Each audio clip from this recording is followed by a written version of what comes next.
Phone ట్యాపింగ్తో పాటు కాళేశ్వరానికి సంబంధించినటువంటి అంశం కూడా మీద పడేటువంటి అవకాశం ఉన్నది. మూలిగే నక్కపైన తాటిపండు పడ్డట్టు బీఆర్ఎస్ పార్టీ పరిస్థితి తయారైపోయింది. పాపం బీఆర్ఎస్కు సంబంధించినటువంటి అంశంలో నిజంగా చెప్పాలంటే ఇదే కేసీఆర్ ఇవాళ దైన్యంగా కనపడుతుండొచ్చు. ఈయనకు సంబంధించినటువంటి దాంట్లో ట్యాపింగ్ వెనుక బీఆర్ఎస్ సుప్రీం ఉన్నారు, ఆయన తప్పులు చేసి ఉండొచ్చులే. కానీ బీఆర్ఎస్ పార్టీకి సంబంధించినటువంటి దశలో 10 సంవత్సరాల పాటు అధికారంలో ఉన్నప్పుడు కాంగ్రెస్ నుంచో బీజేపీ నుంచో ఇతర పార్టీల నుంచో అధికారం పంచుకోవడానికి బీఆర్ఎస్లోకి వెళ్ళినటువంటి వాళ్ళు, అధికారం ఉన్నప్పుడు అక్కడ పనులు చేయించుకోవాలని వెళ్ళినటువంటి వాళ్ళు, పనులు చేయించుకున్నటువంటి నాయకులు, ఇబ్బడి ముబ్బడిగా తమ సొంత పనులు చేయించుకునే నాయకులు ఇవాళ పాపం కేసీఆర్ను ఒంటరిగా వదిలేయట్లేదు. పాపం కేసీఆర్ను ఒంటరిగా వదిలేస్తున్నారు కదా. ఆయన మంచుకున్నప్పుడేమో ఆయన మంచోడు, ఇవాళ అదే కేసీఆర్ అధికారంలో ఉంటే ఈ నాయకులంతా, ఈ బీఆర్ఎస్ను తిట్టిపోయేటువంటి నాయకులంతా కూడా ఇప్పుడు బీఆర్ఎస్లోనే ఉండేవాళ్ళు కదా. వాళ్ళంతా బీఆర్ఎస్ కోసం పనిచేసేవాళ్ళు కదా. ఇవాళ పోటీలు చేయాలంటే నిన్న కారు గుర్తు ఇవాళ చేయి గుర్తులోకి వెళ్ళిపోయినటువంటి నాయకులంతా కూడా అదే కేసీఆర్ దగ్గర కాళ్ళ దగ్గర పడి ఉండేటువంటి వాళ్ళు కదా.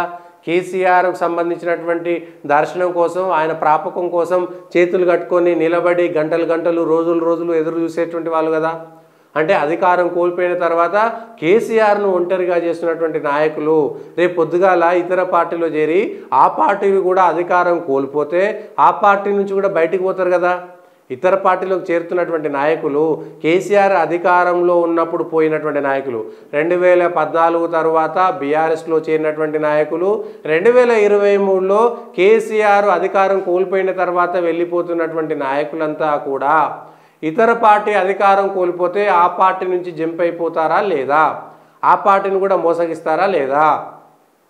మరి కేసీఆర్ను ఒంటరిగా చేసి ఆయన కష్టాల్లో ఉన్నప్పుడు ఆయన వెనక ఉండకపోవడము తప్పా కాదా? అంటే మీరు అధికారం అనుభవించి ఆయనను వాడుకొని, ఆయన ప్రభుత్వాన్ని వాడుకొని, అధికారాన్ని వాడుకొని, సకల ఆస్తులు లేదంటే సకల రాజకీయ భోగాలు, సకల అన్ని భోగ భాగ్యాలన్నీ అనుభవించిన తర్వాత కేసీఆర్ను ఒంటరి చేసి వెళ్ళిపోతున్నారు కదా. ఈ ఒంటరిని చేసి వెళ్ళిపోయే నాయకులు అధికారం అంటే ఎక్కడ బెల్లం ఉంటే అక్కడ ఈగలు వాళ్తాయన్నట్టుగా సిద్ధాంతం అనేటువంటిది లేకుండా, అయితే ఈ విషయంలో కేసీఆర్ కూడా ఇబ్బడి ముబ్బడిగా వాళ్ళందరినీ చేర్చుకున్నాడు కాబట్టి తనకు తగిన శాస్తి జరిగిందని కొందరు చెబుతున్నా కూడా ఈ నాయకులంతా ఇంకో పార్టీని కూడా ఈ విధంగానే ఎందుకు మోసం చేయరు అనేటువంటిది ప్రశ్న. పాపం కేసీఆర్కు సంబంధించి కేసీఆర్ చుట్టుపక్కల ఉండేటువంటి నాయకులను చూసి కేసీఆర్ దగ్గర ఉండి కేసీఆర్ను ఇంద్రుడు చంద్రుడు అని పొగిడినటువంటి నాయకులంతా వీడి వెళ్ళిపోతుంటే చేయాల్సినటువంటి వ్యాఖ్య ఇదే. వాళ్ళ కేసీఆర్ను ఒంటరి చేస్తున్నటువంటి వాళ్ళు ఎవరు? ఇదే కేసీఆర్ వాళ్ళను నమ్మి ఇతర పార్టీల నుంచి చేసుకున్నటువంటి వాళ్ళే.